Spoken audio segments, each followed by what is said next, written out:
Hello, everyone. It's Valerie Shirley. I'm up here in the corner. Um, Hope everybody's doing well. I want to go over the Elements of Literature PowerPoint with you. So let's just take that from the beginning. Um, the first slide that we see is the list of terms that we'll cover in this PowerPoint. There are quite a few of them. Some of you might recognize this from your high school days, and to others of you, this is all new, but that's okay. We want to be familiar with these terms so that we can use them when we're talking about literature together. Okay, so we're going to go ahead and dig into these terms. The first term is escape literature. And escape literature is written purely to entertain you. Um, it might be like a novel on the beach. It might anything that you read that you find entertainment from. This is escape literature. What we will be focusing on is interpretive literature. Interpretive literature is literature that is written to try to broaden or deepen or make you aware of things that go on in the world or have gone on in the world. And so it's supposed to help us to be more aware. Term number 3 is plot. And this is the sequence of incidents or events of which a story is composed, and the way it's presented in a significant order. And so we will talk a lot about the plot. Of course, with the plot, we often have beginning, middle, and end, all the things that happen from the beginning of the reading until we reach the end. These 5 terms below plot, exposition, rising action, climax, falling action, and resolution or denouement are terms that that we will use when we are talking about specific parts of our plot. So let's go ahead and pull up a diagram here. Here is a plot in this story. Let's start off the story. We have a man, and looks like his cell phone maybe is on the fritz, and then his cell phone becomes possessed by, it looks like, an evil flying dragon. And this dragon is just really knocking this guy around. And then when we get to the top of our pyramid here, we can see that the man has found some inner strength to help him conquer that dragon. He does go ahead and conquer the dragon, get him out of his life. Once again, he has control of his phone. And the pyramid that we have here is called Freytag's pyramid. And these terms are recognized by everyone who discusses literature. And so in the beginning, we have our exposition, and that is when we are exposed to our initial exposure to the short story. So here we have this man. We don't know anything about him. So the exposition might give us some background information. It might let us know our setting, where this plot takes place. It prepares us to begin reading the short story. Oftentimes this exposition is confusing. If you've ever heard somebody say, oh, I started that book, but I couldn't get into it, it was so boring. Usually it's because the exposition kind of like plops us in the middle of a place that we're unfamiliar with. And so we have to be detectives. Where am I? Who am I dealing with? What kind of baggage did these characters come with? So once we get through our exposition, the plot begins to have action that is called rising action. As we can see, we are moving our way up the pyramid. Sometime during that rising action, we will have an incident that causes a problem for our characters, typically our main character. And as we discussed, the incidents here is that his phone becomes possessed.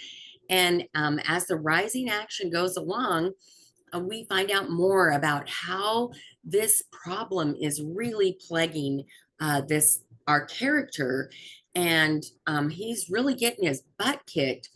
The climax of our literature is when we find out how the protagonist, our main character, is going to confront the problem that he's dealing with.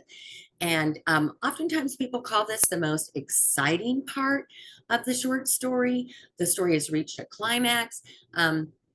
Sometimes in our interpretive literature, it really isn't very exciting, but we see that our character has reached a point where they are going to figure out how to solve their main problem.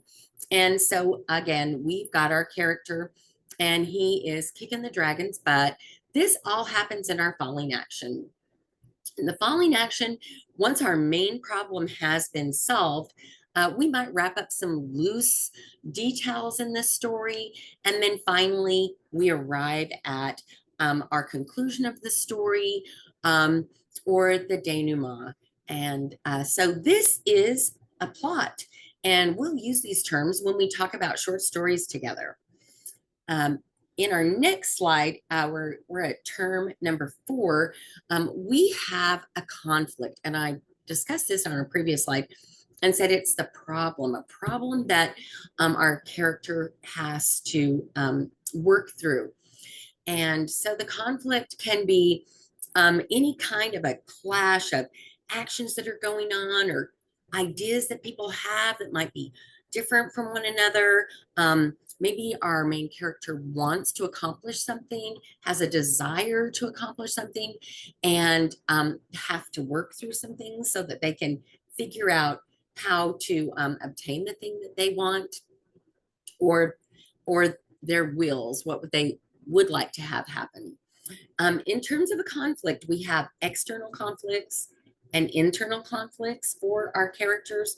So in our external conflicts, these are conflicts that come from the outside and cause problems for the protagonist. So it can be person versus person. A person can cause problems for the protagonist.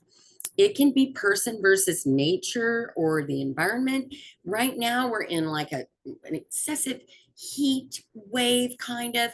We're dealing with this really hot weather, and this can be a conflict for people, especially if they don't have a way to recover from the heat and aren't able to cope with the heat. This is a conflict that is caused by nature or the environment.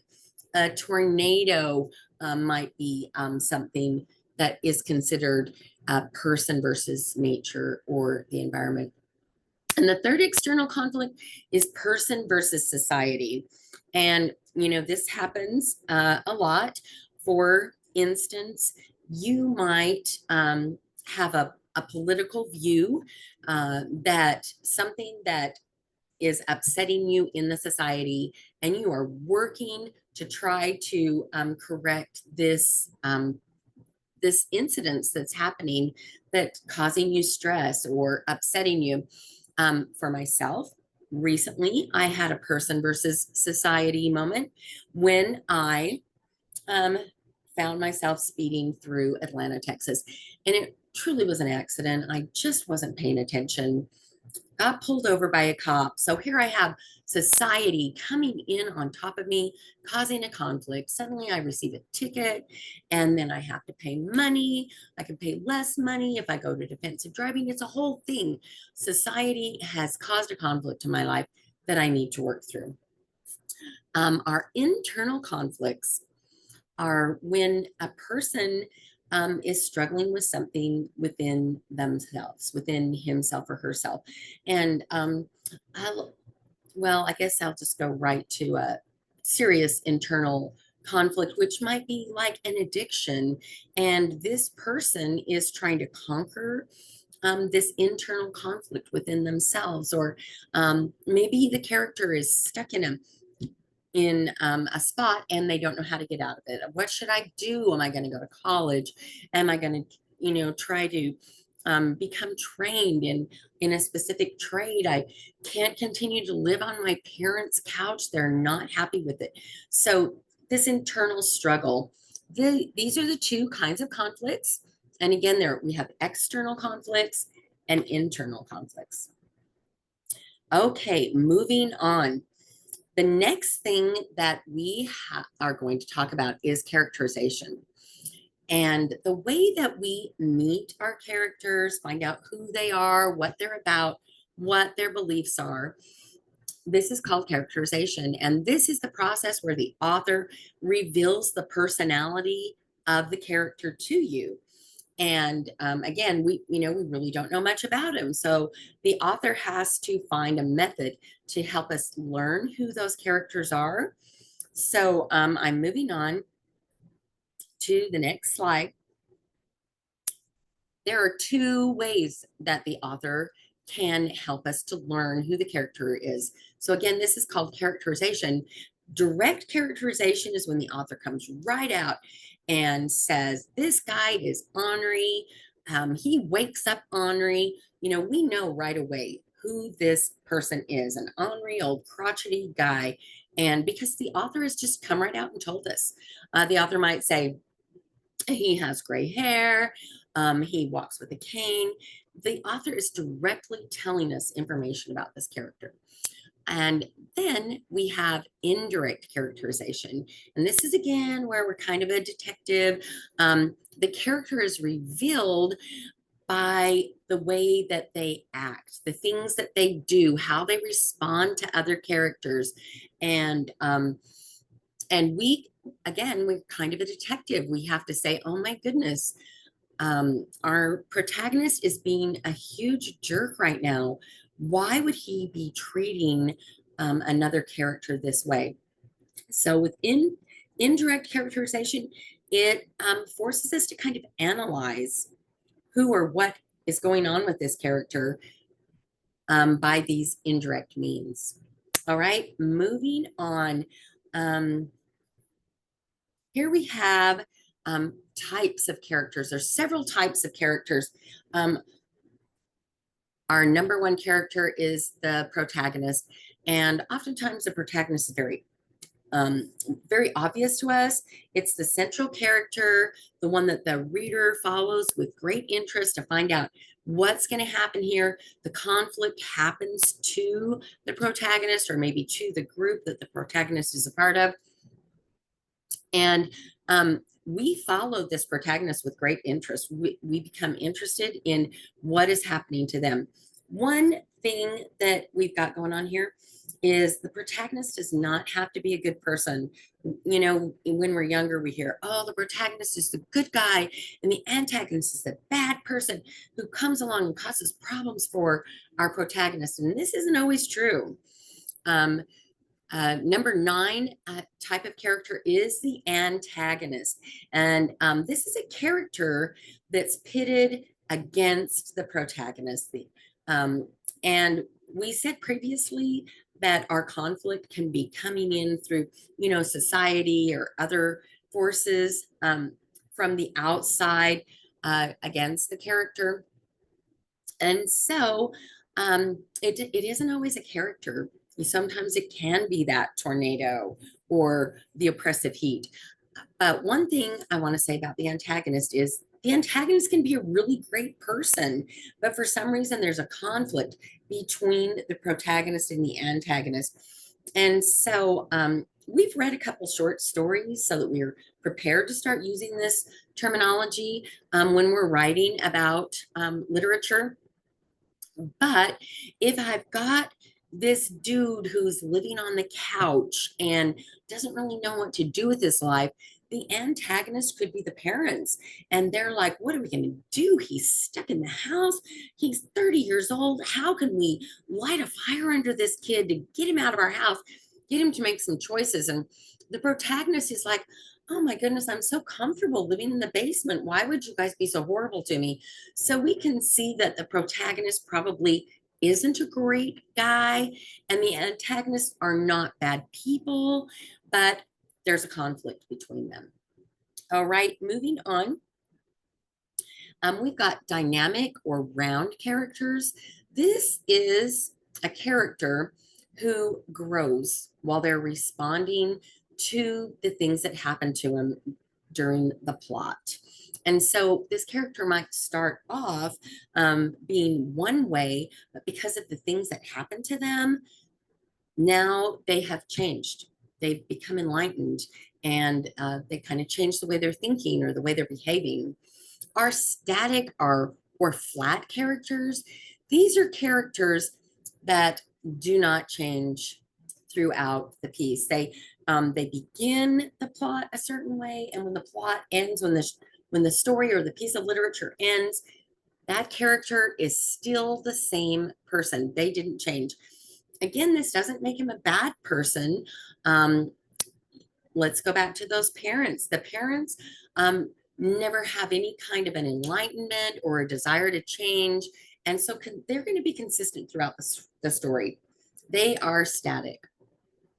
And typically we'll see our protagonist being the dynamic or round character, the character who grows through the challenges that come at them in the plot. So term number 12 is character foil.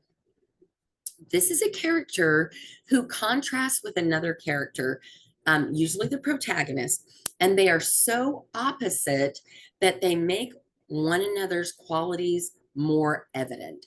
And so if you're familiar with the Harry Potter series, here we have Harry Potter, this good kid. He's being raised by his aunt and uncle who don't really care for him. He's been exposed to he's living in poverty, even though his aunt and uncle do have some money. So here we have this guy that he's just a good guy, and suddenly he meets Draco Malfoy. Draco comes from money. He's very full of himself. He doesn't have a hard time being mean or evil. And so when we look at the two characters, Draco Malfoy, the way he's acting makes Harry Potter look like a bad person. No, I'm sorry. Draco Malfoy, by the way he's behaving as a bad person, he makes Harry Potter look like a better person.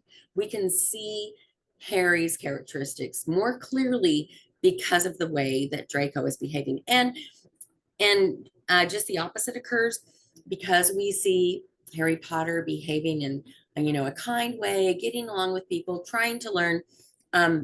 It makes Draco look even worse than he is through his actions. Okay, we're about halfway through here. Moving on. The theme. Okay, so this is when we start talking about the two short stories that we looked at before we began looking at this terminology. So the theme is a controlling idea that this piece of literature is about. And it is kind of a generalization about life because regardless of who you are or where you're living or what you're doing, we have been exposed to certain things in our lives like sadness or loss or disappointment or happiness or success. And so when we read a piece of literature where these things are happening, again, regardless of who we are, we can recognize this theme. And so that's why they're unifying, they're universal. So, for example, one of the themes in The Most Dangerous Game would be condoned violence versus murder. Okay, so when is it okay to be violent, to kill something or someone, and when do we call it murder? And so that's just one of the themes that exist in The Most Dangerous Game. I want to point out that there could be several themes that exist in a piece of literature, and typically we'll try to identify a few of them and talk about how they exist in the literature. Okay, so the theme, it can be determined by asking in what way is the main character changed throughout the course of the story? What happened that made this main character change? And also, themes are a test of the reader's ability to understand or analyze what's taken place in the piece of literature. There are some principles of a theme. This shows up in chapter 2 of our textbook, and I'll point them out, but they're not rock steady. So it should be expressible in the form of a complete sentence. This is the one that trips people up because to say, um, when is it okay to kill things and when does it become a bad thing? Well, that wasn't really, it wasn't really expressed as a complete sentence on our previous slide. So don't get too tripped up on that. But it should be stated as a generalization of life. And it should not be stated as a generalization that is bigger than the short story or based on evidence that is not present in the piece of literature. We can't force a theme to exist if there is no evidence in the literature to support it. There's no one way to state a theme. Some people might say that Most Dangerous Game is about gun violence because our antagonist is trying to kill our protagonist. He has a gun. Um, and so, one person might think it is about gun control or what happens to people when their weaponry is taken away. And another person might see it just the opposite. This is the theme is what happens when we allow society to control our weapons. So you can see that it can be different depending on how you look at the piece of literature. And again, when we're young, we say, oh, it's a story about making good choices. It's a story about why you shouldn't be mean. So none of that happens when we get to this literature. We want to avoid like a moral of the story. The moral is that's kind of we're going to let middle school have that. We are going to be looking for a theme that exists in the story that we can support with evidence from that piece of literature. Okay, moving on. Next, we have point of view. Point of view is the way that the author narrates their story. And so we've got first person point of view. And this is when the narrator is a character and they tell the story from their point of view. First person narration. We do not have this in our first two pieces of literature, but we will as we move along with one of the characters telling us the story from their point of view. We'll see pronouns like I did this, this is my house. Someone needs to tell me what's going on. So this is first person narration. A lot of times we see third person limited.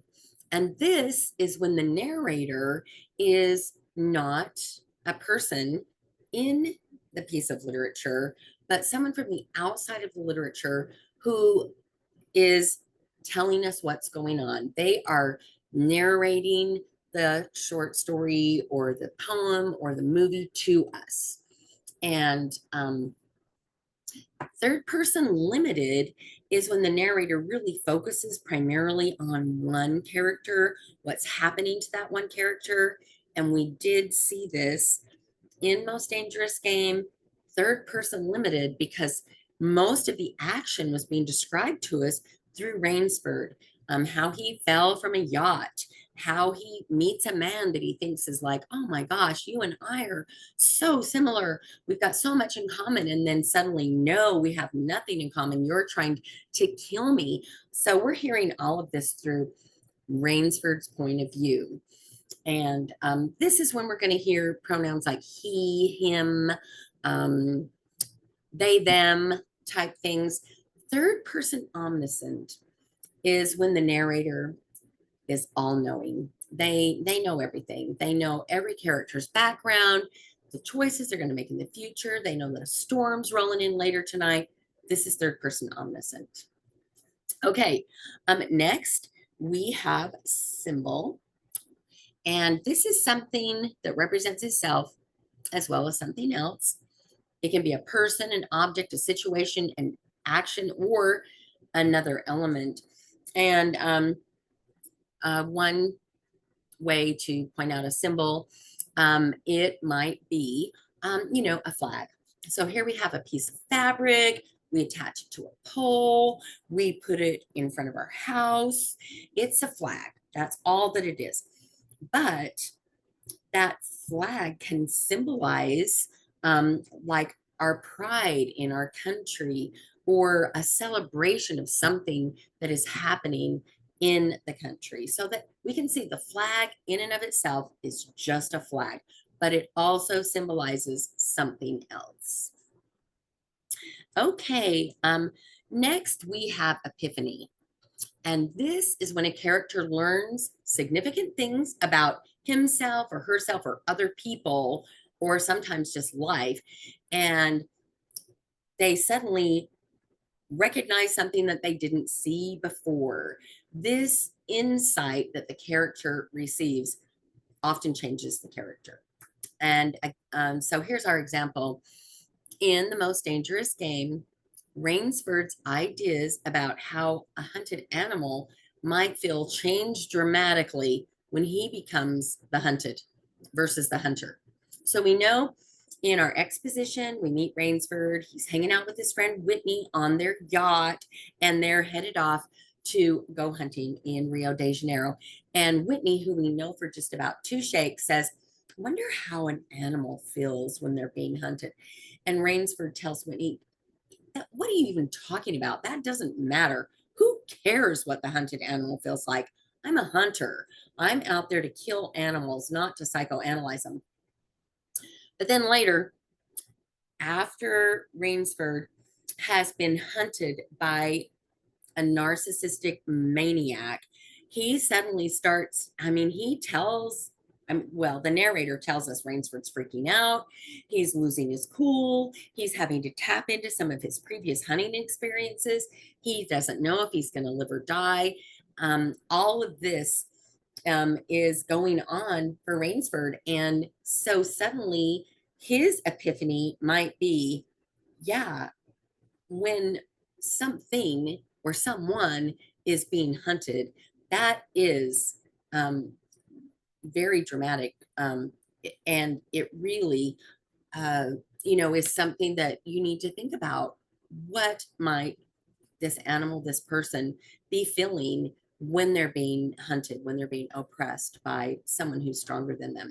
Okay, that's our epiphany. We just have about 3 more slides here. We want to talk a little bit about irony. We will delve more into this as we discuss literature that we read throughout the semester. But irony is a situation where actions have an effect that is completely opposite of what was expected. Irony of a situation that existed in our short story, Most Dangerous Game, it is ironic that Rainsford believes he is meeting a man much like himself, an avid hunter, until he learns that Zoroff is actually a murderer. Okay, so we go with our character as he's being welcomed into a home, and hey, you're probably hungry. Here's some clothes. You've been through a lot. Oh man, you and I are both hunters. We're gonna get along. But then suddenly, no, we're not going to get along. We want to get away from this guy, and it's going to be hard because we're on an island. So that is, the situation is ironic. Verbal irony is when the speaker says the opposite of what he or she intends to say. So Zoroff says, "If I wish to hunt, why should I not? I hunt the scum of the earth." So Zoroff's rationale is, what does it matter if I'm killing these people? They are insignificant people. They're people that have no value. It's ironic that Zoroff believes this, because the human beings that he's killing are actually better people than he is. He is a serial killer. So very ironic that he says this. Okay, and our last type of irony is dramatic irony. And that's the difference between what the character says or thinks and what the reader knows to be true. So again, Zaroff believes that his line of reasoning is brilliant. I wanted to find something to hunt that would be challenging to me, and who other than human can be rational, make choices. That is going to be the best way for me to hunt. So Zaroff thinks I am brilliant, that I have set up a system where I can murder people. But the reader immediately is like, holy cow, this guy is crazy. Okay, so that is our dramatic irony. I know that this can be overwhelming, dropping these terms on you. But again, as we apply them to our readings, they'll make more sense. And here we have our last slide. Term number 18 is foreshadowing. And that is when our author gives us some hints about something that might happen later on in the story. And so foreshadowing often appears at the beginning of a story or the beginning of a chapter of a novel, beginning of a movie, and it kind of helps the reader develop some expectations about things that might happen in the story.